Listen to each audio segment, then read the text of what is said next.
doing that so the PFF grades don't sway me in any other way. You know what I'm saying? I don't want to go, oh yeah, he had a good PFF grade. Let me look for all the good in the tape, right? I try to steer clear of that. But in this case, I was able to get multiple passes through the tape and then go look at the PFF grades. And you guys remember, we have our notes, full disclosure. We hit on our notes last night. And you're going to notice that some of these guys have pretty darn good PFF grades that we had mentioned. You know, we mentioned Christian Welch, special teams tackles, right, Tim? Yep. We mentioned did he grade out in like the 90s in special teams, something like that? It was something crazy. I think he was the top special teams guy. We'll get to that here on the backside of the show. Baron Sorrell, you guys remember, I was like, man, he was really rushing with power. You could see just the first time doing a TV copy, like Baron Sorrell looks legit, right? And again, just one game, but he's one that flashed to me. We mentioned it last night. Brenton Cox Jr. Kobe Wooden had the batted pass. I didn't feel like, and I know people disagree with me in the chat, I didn't feel like Kobe Wooden had as good a game as some people maybe thought he did. But then you hear Jeff Halfley at his presser say, yeah, Kobe played good. I think Matt might have said it too, right? So when you hear the coaches say it, I got to step back, check my ego, and go, okay, I'm missing something here. Maybe I didn't understand the assignment. Maybe I didn't, you know what I'm saying? So it's important to look at it that way. Also, we mentioned Kalen King. We mentioned Amar Johnson, which anytime you get a 49-yard tutter from an undrafted rookie, of course, is, you know what I mean? You're going to mention him. But those are just some of the guys. We mentioned the Anthony Belton pancake. I did not mention Jordan Morgan last night, Tim, because I really didn't focus on him that much. Yeah. But back and watching the tape, the amount of snaps he got, I want to say he got like 36 snaps at left tackle, but a lot of fun. So for offense, we just picked Amar Johnson. Again, I think this is a guy that's got a legit shot to make the roster, although it makes a whole lot more sense to keep Chris Brooks on the 53 and put him on the practice squad. But Tim, after a performance like that, man, there's going to be teams coming knocking for Amar Johnson, I believe. I agree, and you can see he's pretty dynamic when he's able to find a little bit of space, right? That was really cool to get to see him break off that chunk run and get in the end zone. So it's a lot to be excited about. And honestly, we got Marshawn Lloyd and Emmanuel Wilson banged up right now. So having a kind of bottom of the chart, kind of up and coming running back flash for you in your first preseason game, it's a pretty good sign. Yeah, no doubt. Willie here with the super chat says, let me throw this up here real quick. The Packers still suck. Bear down. Thank you for your $2 to come in here and say this. I need you to do me a quick favor, Willie, if you would, bro. Go do a little research for me. Tell me who has more wins head to head, the Packers or the Bears. Also, let me know. I'm not going to, so quit asking. Also, let me know who has more overall wins. Also, let me know who has more championships. Also, let me know who has more Super Bowl wins and conference championships. And then get back to me if you don't care. But thank you for the two. We're going to give him some. Greatly appreciated, buddy. All right. So moving along. Playoffs? Yeah, no doubt. So here we go with the offense. At the top of the list, no surprise here, Tim. We've got Zach Tom, 81.6. Amar Johnson, 79.5. Jordan Morgan, 76.5. Messiah Swinson, 72.5, only 10 snaps, though. Will Shepard, your boy Will, 71.6, albeit just 14 snaps. Jalen White only got 2 is what we're showing here, 71.2 grade. Cornelius Johnson, only 13 snaps, but a 70.8. Trey Hill, a 70.8 on 12 snaps. Taylor Elgersma, 68.7 on 6 snaps. And then Sean Ryan, who predominantly, I think, played right guard, although he did kick the center as well, 68.4. John Fitzpatrick, tight end, 67.1 on 19 snaps. And then Anthony Belton, the rook, right, 65.9 on 42 snaps. Matthew Golden, the rookie, 65.6 on 12 snaps. Elton Jenkins, 65.5 on 12 snaps. So those are your players that graded 65 or higher. And it's really, really exciting to see young players like a Jordan Morgan with a 76.5. His pass block grade, guys, at left tackle, 88.0, right? Run blocking grade, 66.9. Why is that important, Tim? Because we talk about Rasheed Walker can pass block, but where he struggles is in the run game. And when you see the basement slowly being formed for Jordan Morgan at left tackle, albeit one preseason game, 66.9, man. That's exciting to me. It really is. It is. It makes you a little bit more well-versed at that position, right? I mean, obviously the 88 grade on Pass Pro is awesome. You have to Pass Pro to play blindside tackle on your franchise quarterback, right? So that's without question. But if you can also bring your A game in the run fits, man, that bodes well, I think, for Jordan Morgan going forward. So maybe there is some truth to your point about Rashid maybe not being around Green Bay's long-term plans. Clearly there's a dedicated effort to get Jordan Morgan reps out there. That's why it's so impressive to me. I mean, you look at these grades and then immediately my eyes go to the snap total, and when you see a guy get a healthy dose, 30 plus 30, 36 snaps and grading out in the 70s makes you feel pretty good. It does, man. It does. The way I look at this too, guys, if someone has less than 15 snaps, I try to just kind of, all right, I don't even know if I want to count that, to be honest. Now, if you get a quarter of the way through the season and those 15 snaps add up and now you're over 100, 125 snaps, that's where I really start to pay attention. Like, okay, this is probably a pretty good indicator of how this person's playing, albeit through the eyes of PFF. That makes sense. So, exactly. The other thing I want to point out here too, penalties. Notice the guys toward the top. The only one with a penalty was Will Shepherd in the top, what is that, 5, I believe. Then you got to go all the way down to John Fitzpatrick, who had a penalty. Anthony Belton with 2 penalties. That's something. Coach is probably going to pull that up on the tape and go, hey, big dog, we got to clean this up, right? And like Matt LaFleur said in his presser, it's 90% of the time. He didn't say, I'm kind of paraphrasing, but he's talking about we got to get back to technique. When you commit a penalty, whether it's a hold, and I'm sure Coach Lynn can attest to this, whether it's a hold or whatever it may be, 9 times out of 10, you had bad technique and you tried to recover and had to kind of bend the rules a little bit, had to get grabby, had to grab outside of the frame. Maybe you got your hands too high and got a hands to the face, something along those lines. That's what happened to Will Shepherd. He just I remember that play. I mean, it was great. He had great base and great form on that block, but his hand just slipped too much to the outside. You got a handful of that shoulder, you're going to get called every time, right? Yeah, definitely. And I see someone mentioned Monk in here. Natsu, who I hope I'm saying it right. Monk was struggling. That's the way I seen it too. Now, if you guys go listen to Matt LaFleur's presser, he didn't say Monk had a great day. Okay, don't get me wrong. But what he did point out was on one specific play where I think he got credited a sack given up, they said that they tried to slide the protection toward a safety coming off the edge, and they did not need to do that. So Matt LaFleur made it sound like one of those 2 sacks that he gave up, I believe he gave up 2 if I remember correctly, but one of those 2, Tim, was because whoever set the protection set it wrong. And that's another reason why you've got to really step back in the preseason and look at everything through the entire lens, because it may have been the quarterback that set the protection wrong. It might have been Sean Ryan playing center that set the protection wrong. It might have been a 3rd-string center that set the protection wrong. And you got to kind of give people a little grace in that regard too. It's easy for us fans, and I'm as guilty as anyone. Yeah. You see the penalties, and I know Emilio don't play around with penalties. You see penalties, and it's like, can't have it, can't do it. But sometimes, Emilio, right, like sometimes it's not necessarily on the player that committed the penalty as much as it is maybe they did fan the protection in the wrong area or didn't do something, strategic. It looked like one of those that Monkey even did like kind of a trap, kind of pulled across there and was trying to fill across, and it just didn't work out. I get kind of scheming that up, but yeah, you run into that issue. Penalties are an absolute killer. It kind of just shows, an ill-prepared team. And I hate that for it, because I feel like they've had a really good camp and everything. So I think that it's just kind of tough that that's what you put out on tape. That's what everybody saw of you. I think that's really the issue is, hey, but on the other side of that sword, it's, hey, we got a lot of stuff that we can work on with this tape. There's literally nothing that you can't take from this tape that we can get better from. So I do think that's, kind of a little bit of positive looking at it. Yeah, I think it's a great point. Anything else you see here, Tim, that kind of jumps off the page to you, man? Let me give a shout out to Rick real quick. Rick Kruger, he said, finally a day off so I can join in, man. I know you're working like a dog out there, Rick. Thank you so much. The card king, man.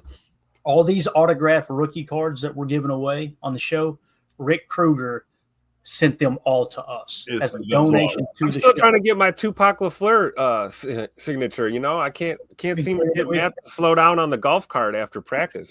Tim, just got to jump in front of that thing one of these days. Just lay out for it. I just want an auto. I don't want to end up on the news, Emilio. Come on. Right. You ever watch Parks and Rec? Have y'all ever watched that? Oh, yeah, for sure. Remember when he said, I made my money the old-fashioned way. I got ran over by a Lexus. Remember that? Oh yeah, John Ralphio. Yeah, Yeah, for sure. It was John Ralphio. There you go. We need that drop, by the way. I got ran over by an Escalade. Somebody needs to just work the word Escalade in there. And every time Anthony Belton gets a pancake, we'll throw that in. But again, Rick, thank you so much. And of course, you see Larry thanking Rick. And Larry's one who donated a bunch of stuff early on, I think last year, the year before, that we could give away on the show. So you guys are awesome, and y'all are truly what keeps this thing going. So thank y'all so much. So a couple of names that let's look for guys that had 15 or more snaps that maybe struggled. McCole Hardman here, right? 43.0. Not a good debut. Not a good debut at all, right? Donovan Jennings. Guys, in camp, this is what I'm talking about, like keeping up with marks on camp status of guys who had bad days, good days, and tallying it up, not just taking one game, but at the end of camp, all the preseason games, all the joint practices, and having a running tally of, all right, these are the guys that performed well or didn't perform well. I'm not trying to pile on, but Donovan Jennings, 36 snaps. Guys, he has struggled in camp. We've heard his name all camp long.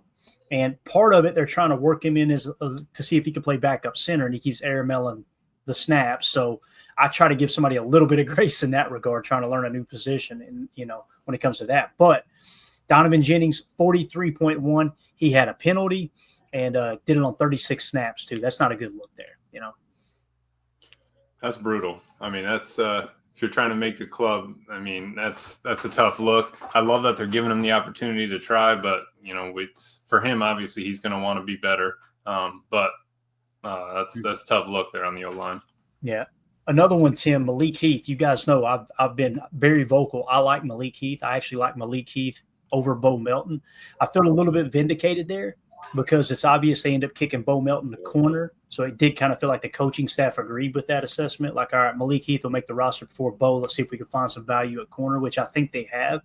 But, Tim, Malik Heath didn't do himself any favors, man. He went out there 37 snaps, 45.5, and that was with no penalties as well. So, listen, he's got to bounce back quick, does he not? I think so. It's a crowded room, right? Yeah. But we know what he's capable of, and we know what McCole Hardman's capable of too, for that matter. We're not going to let, one piss poor performance determine everything, right? Right. And I think, it's going to be tough because really, Malik is a dog in the, in the run blocking and, even pass pro sometimes are running those rub routes, things you need him to do, get down and dirty. But I just don't. It's already too tough. I mean, if he's competing for a spot, right, it's probably the last one, or trying to be around as maybe even getting signed to the practice squad. If he even stays, he'd probably get picked up pretty quick. But and then you see the fact that we know Matthew Golden's the real deal. We know what we have in Romeo Dobbs, and I don't know, and I don't want to harp too much on it because we got another game to play here coming up next weekend. We've got a week of practice here. A lot can change in a few days in this league. We've all noticed that, and we'll all be singing a different tune if he balls out next week in Indy and has a hell of a game. So I'm not quite ready to give up on anybody just yet. I think that we all should just kind of give him time to work back. Like Emilio was saying, you gave yourself an opportunity to kind of identify these holes and these mistakes that you can now work on. So I think Malik knows he had a bad game, and I'm sure everyone's watching tape right now, and they'll be doing a little film tomorrow before and after practice, and they'll get it figured out. Yeah, another one here, Emilio. Jacob Monk, we kind of touched on it a little bit. Looks like he played left guard the majority of the night. He may have played it all night. 36 snaps, 53.3 with 3 penalties. Now, again, Matt LaFleur tried to defend him a little bit, so it is what it is. Coach Lynn makes a good point. He says, I'm worried about our backup interior guard positions. I am a little bit too, Coach, but keep in mind, these aren't the backups. These are like the third stringers. You know what I mean? And what I mean by that is like it's either going to be Sean Ryan or Jordan Morgan as a backup guard. You know what I mean? So it's going to take two or three injuries. And also Matt LaFleur mentioned earlier today that they want Anthony Belton to get used to playing tackle first and foremost, and then they're going to try to work him into guard as well. So I kind of feel like right now on the depth chart, and I could be wrong, you correct me if you disagree here, Emilio, but I think it would probably be, let's say Jordan Morgan ends up winning the right guard spot this year, okay, and Rasheed Walker starts at left tackle. Then it will be Sean Ryan at backup guard, and then after him probably Anthony Belton. That feels a lot better than Yeah. Donovan Jennings and a Jacob Monk. You know what I mean? Yeah. And I think, honestly, the way they're playing Belton, though, just sitting him head tackle, I love that. I love that we're getting him those reps. I honestly don't know if he's going to be sliding in as much. I think another thing Coach was saying here, yeah, Morgan can move to guard also, absolutely. The other thing you said earlier, that Glover injury is looking worse day by day. That is the fact, Coach. We would be completely fine with a backup if my man up, Glover was Tim. out there. So thank you. I appreciate it. Just a little bit of respect on my man's name. But seriously, you're right. I think that's kind of our biggest struggle. I feel like we're pretty set at a backup tackle. Telford, I hope he kind of keeps stepping up. I feel like it's a battle between Jennings and Monk, and we really need one of them to step up. Both of them having kind of a tough game is hard, but the reps is where we're going to see it. And without, Matt's kind of saying those starters really won't be hitting it as much the next 2 games. You'll see a lot in practice reps, but in the next 2 games are going to tell us a lot as well on these backup O-linemen. That's why you have to watch those individual reps so closely, right? Yeah, because, right. Like Clayton, you made the point last night, we're shuffling so much personnel, in and out of these preseason games. You have so many different looks. The guy to your right and the guy to your left might be different, per series even. So it's tough to kind of, some of those procedural penalties, the false starts or that kind of stuff, I'm willing to kind of give them a mulligan on that one, right? But, if you've got excessive holding and bad technique, that's something you can see on film and you can work on it, right? Yeah, definitely. All right. So let's move it along here. Let's go on to the defensive side of the ball real quick. That sound good, fellas? Anything else on? Well, actually, we had a couple of tweets. Let me hit these tweets real quick. I'm going to try to start incorporating these into our PFF breakdowns every week in our Patreon group, just to kind of get a little feel for what's going on around social media in terms of the coach speaking and all that. Ryan Wood tweeted out, Matt LaFleur says, quote, "It's a possibility rookie Anthony Belton could be moved to guard at some point, but right now Packers' priority is getting him comfortable at tackle." He looked pretty decent at right tackle last night on the reps I've seen. And you'll notice him when we break down the Jordan Morgan tape, whether it's today or tomorrow. You'll see, watch the Jordan Morgan rep, and then we'll probably just reclip it real quick and then look at Anthony Belton. Anthony Belton looked pretty decent. It looked like the lights weren't too bright for him. And it shouldn't be for a second-round pick, Eli Berkovitz tweeted out, Matt LaFleur was asked what he liked after watching film of last night's game. Quote, "I like that it happened in the preseason." I love it. Love my coach. And then 97.3 The Game said Packers wide receiver Jaden Reed, who was in a walking boot today, on if his injury is a major concern or not. Quote, "I don't want to be wrong about anything, so I ain't going to be the one to say," which I definitely appreciate that. Which translates to? I don't know. I'm not a doctor. Yes. To me, I think that's a smart move, because if you say, "Oh, no, it's nothing," and then you miss week 1, right? Yep. Now all of a sudden that narrative's out there, and it's like, what are they doing over there? And then all of a sudden the fans will take it and run with it. I know we would. What did I say about Xavier McKinney? Xavier McKinney said he'd be ready week 1. Nate Hobbs said he'd be ready week 1. What did you hear me do? Immediately go, they're going to be ready for week 1, guys. They're good to go. There could be a setback. So I appreciate that Jaden said that. Although I got to be honest with you guys, I want to get your take on it real quick. I'm a little worried about it. I'm a little worried about Jaden Reed. To me, it doesn't feel like he's a slam dunk to be ready week 1. How do you guys see that? Have you heard anything else? Just on the surface, what do you think about it? I agree. I mean, I haven't heard anything. I don't have any information, any inside baseball or anything. But I mean, it's kind of hard to read this. Like watching the exchange here at the locker. It's like, I don't know if I feel good or if I feel bad. I don't know how to feel right now. I think it's better to err on the side of caution, and maybe you're right. Maybe we should start thinking about scenarios where if in fact Bird is not a go come week 1, what does our lineup look like? How does that affect the depth chart? Hell, how does it affect the rest of this camp if maybe he's not available even throughout this week and going into the next preseason game? How does that change how these guys are stacking up in the depth chart? Right. Absolutely. Yeah, I think it's tough. We're talking as he is our number 1 at the moment. Not having him is, a whole nother thing. But I think he's kind of just playing it close to the chest. If we're not going to play the starters anyway, fine. So you have a couple of weeks to get back. But, the offense is a little different when he's out there. So obviously we would love to have him. But at least it's not a reoccurring thing. They were saying it's not the same injury as his toe earlier. So I'm glad that didn't kind of get, re-aggravated and flared up. But just trying to figure out, new issue it is. Yeah. And Natsu in the chat says, how did this guy sneak into the Packers live chat talking about the Bears, the resident Bears fan in here right now? I like Chris C's take here. Let him stay if he keeps donating money. He did. He sent another one there, Clay, right here. Willie, $2, man. Appreciate it. Mark my words. Caleb will outperform Jordan Love forever. Right after they get their Tim, right after they get their first 4,000-yard passer, right? You know what I'm saying?